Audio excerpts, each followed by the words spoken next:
Welcome to Jeep Talk, where we talk in a Jeep. Oh, that's funny.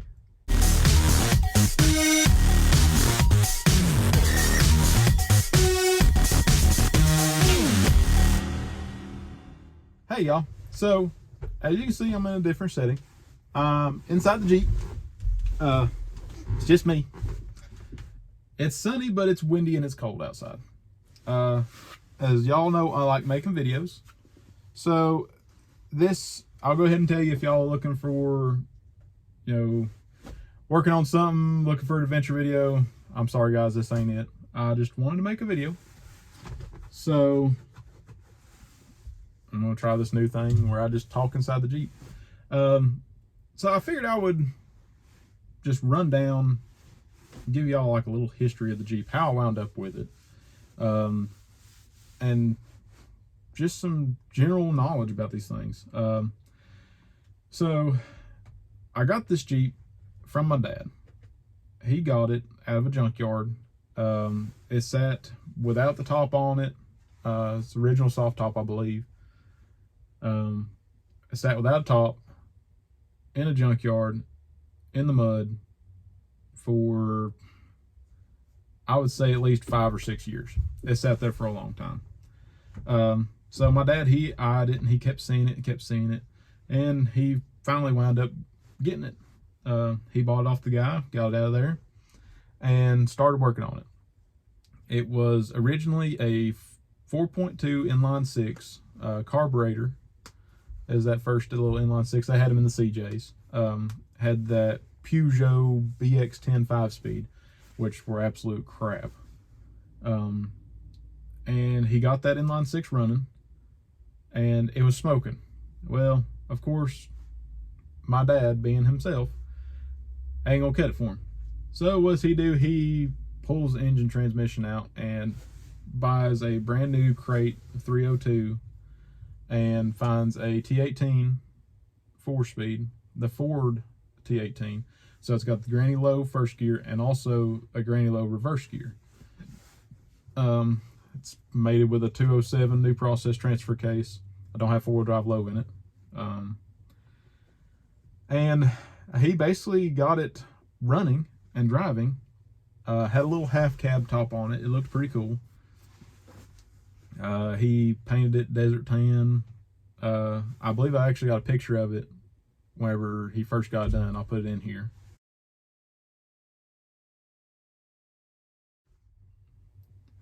And the first time I seen it, I've always wanted a Jeep. Ever since I turned 16 years old, I wanted a Jeep. So I was living with my dad, and we were talking about, getting me a vehicle. And he come across, it was like a 70s, maybe a 79, I think. It was a CJ5. It had the 304 and a 3-speed. And didn't have no top, no doors. And it was camo. I fell in love with it. I wanted that Jeep so bad. I never got to sit in it, but I seen it from the side of the road, and my dad's like, we're gonna see if we can't get that for you. Well, it wound up falling through. Dad didn't get it for me. It was in the middle of winter, so I would have been miserable anyway with no top or doors. But I may not have been. Who knows?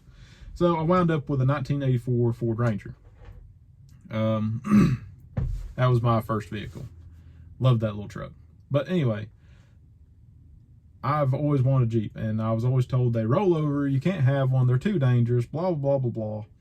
So my dad got this Jeep and got it running, and just joking, the first time I was like, Dad, I need to buy that off of him. He's like, son, you can buy it. I was like, okay.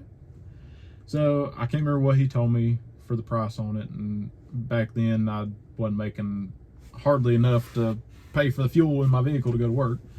So I was like, I can't buy it right now. So I was kind of brokenhearted, and I kept looking, and I just kind of give up on it for a little while. At the time, I did have a Jeep, but it was a Grand Cherokee. Very nice. I had the transmission put in, the transmission went out in it. It was a great little Jeep. I love that thing.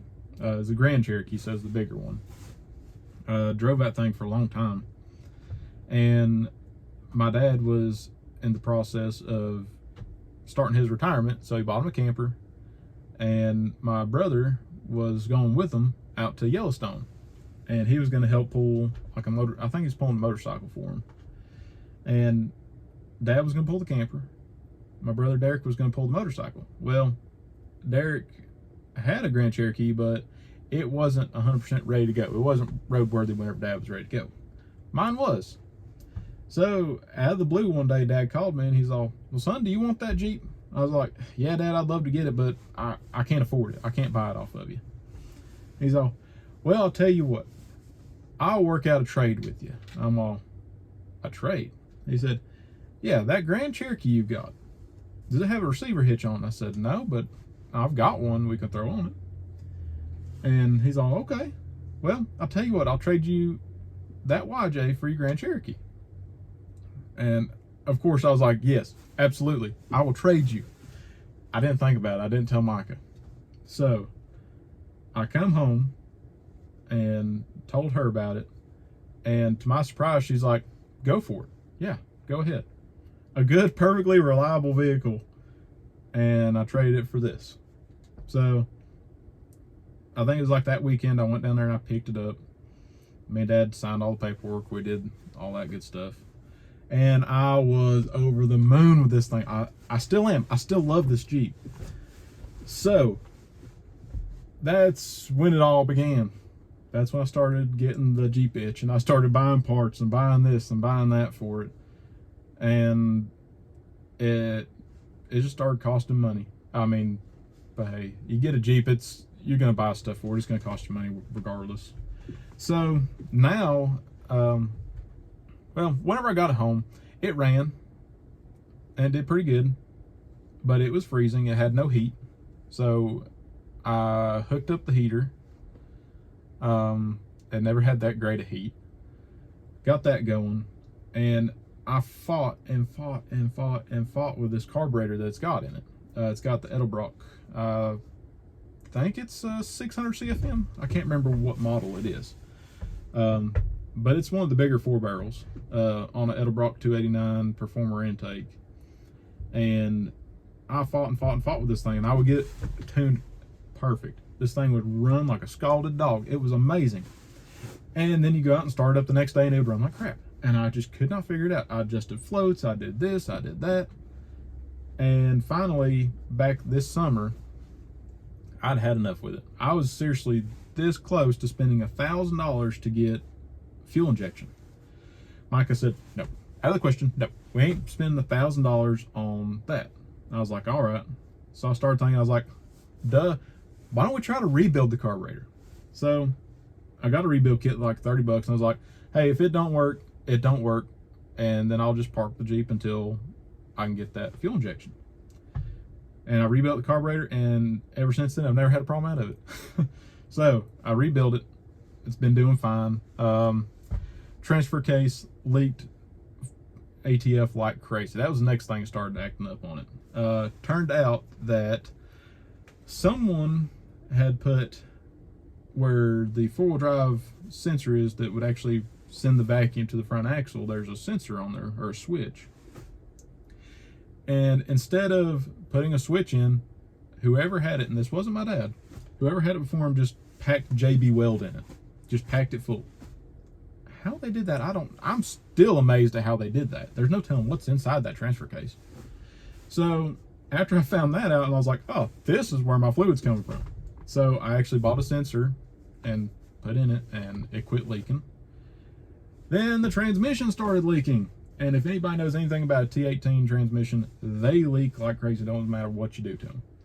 Took it apart, put a front seal in it, fixed it for about a week, and then guess what? It started leaking again. Now it's the rear seal that's leaking. So I'm still on the fence about putting a 5-speed in it or not. But that's kind of the road I went down. That gets y'all pretty much caught up to where I'm at now, since I started the YouTube channel. I had the overheating issues. I fixed that. I got videos on that. I would trust this thing to drive about anywhere now. Guaranteed I won't get there fast, but I will have a blast doing it. So this is one of those useless videos. I don't care if I get 1 million views on it or not, or if I get 10 views. 1 million would be great. I just kind of wanted to make it because I've not been able to make a video for about a week. So looks like I'm at about 10 minutes now. This is gonna be one of those unedited things, so I'm gonna get off here.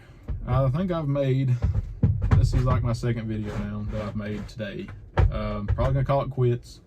I don't know what else to make a video on, and probably just get in here and start editing and get warm and enjoy my evening. So if y'all like stuff like this, you know, let me know. I know they're kind of boring just to talk.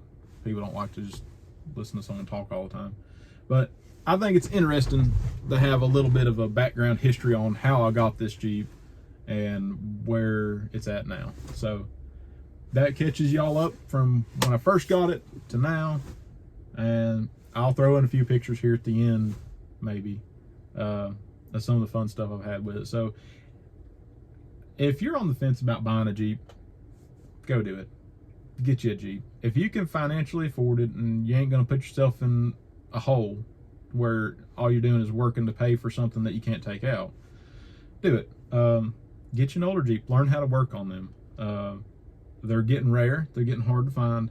Take care of them and just have fun with it. I mean, this is the greatest thing I think anybody could have, just as a toy.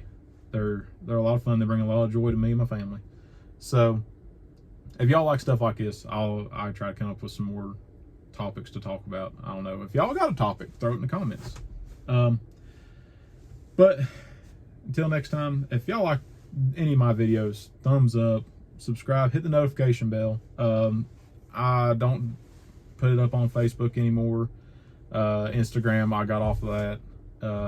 MeWe, I was on there, on a part of some of those Jeep groups on there. So if you want to know when videos are uploaded, hit the notification bell on here. It'll pop up a little thing on YouTube and says, hey, Sam the Jeep guy uploaded a new video. So y'all can check it out. This is about a 12-minute long video. So I'm going to get out of here, start editing some videos. Till next time, I'll see y'all later.